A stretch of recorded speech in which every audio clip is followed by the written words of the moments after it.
And that is, I think, also where we see, when I'm talking just about, I'm just going through this list a bit with the projects, but the new projects that I just wanted to briefly talk about here, that are coming up in this series that we do. We try to launch every year, try to launch a new network, a new major initiative, and then see how it grows, how it how the world responds to it, and if these publications and events and conferences, workshops, if they happen elsewhere. I've got two new ones coming up for this and next year. One is about Google and the culture of search engines. On the one hand, it deals with the kind of the Google monopoly that is being created, which kind of maybe is a somewhat a repeat of the Microsoft criticism that we had in the 1990s. Google is creating a monopoly in many markets. So there is that kind of critique happening, and people are working on it.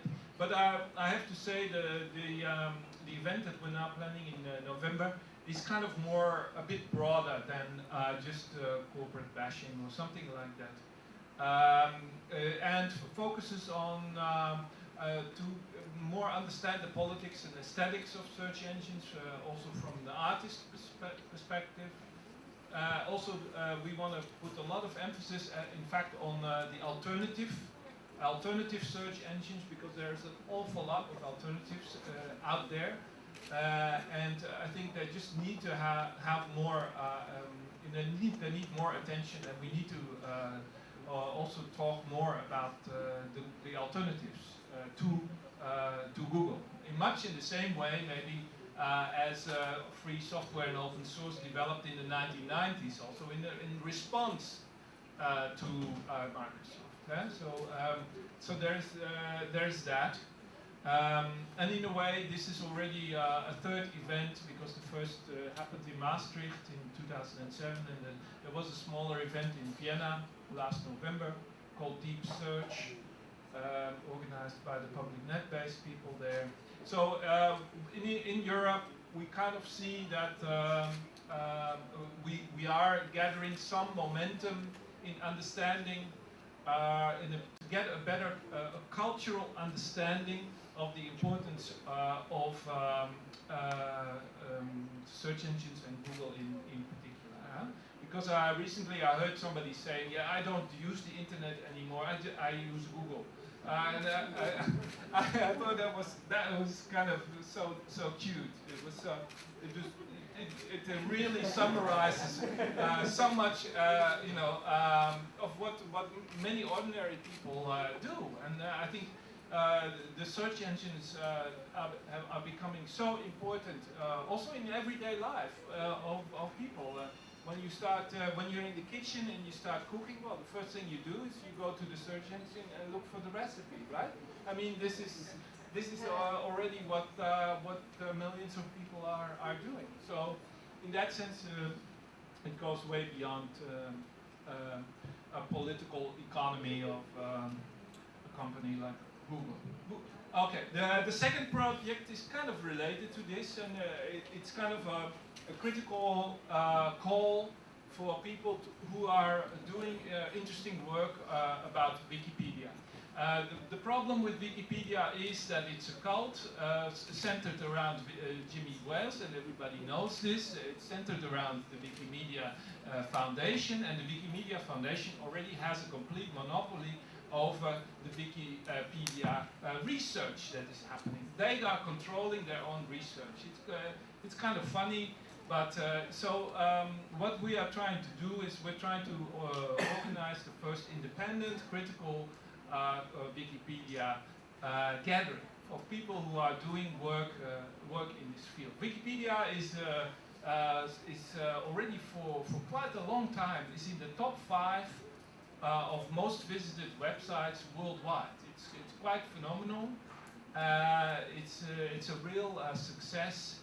And what we see is that, especially in mainstream media, the kind of the stories we hear about the Wikipedia is kind of repeating, and it's we always hear the same thing. It's not good. And you cannot use it in the school, and on so on and so on. Yeah, we all know what the complaints are. Yeah.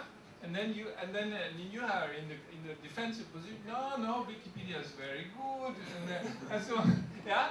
So yeah, and in order to kind of break out of that, kind of repetitive pattern, we want to bring together people who are really interested in the more sophisticated discourse around Wikipedia. That also asks. Maybe the somewhat tougher questions, but also maybe to develop a more sophisticated vocabulary. As I said, if we want to understand today's world, we need to say a bit more about Wikipedia than just defending it. Maybe it's good. Yeah, maybe. No, not maybe. We need to have, a very rich story. We have to exactly explain when we are in class, when we are confronting, let's say, the powers to be, what exactly is good and is not good about Wikipedia. And the first thing that I do in class, when I give a class, the first thing that my students have to do is they have to write a Wikipedia entry, right? Because they have to know this. This is something everybody needs to know. But we also need to move beyond that level. And we all know that the Wikipedians are extremely naive in their way of understanding what knowledge is and what critical knowledge is. And anyway, there's a whole very interesting also link to be made to the whole history of enlightenment, and so people from Paris will also definitely be involved to understand, what the encyclopedia was in the 18th century and what it is now in the 21st century, and so on. So there's a lot of links to be made there that we don't hear about in kind of the mainstream and the mainstream complaints.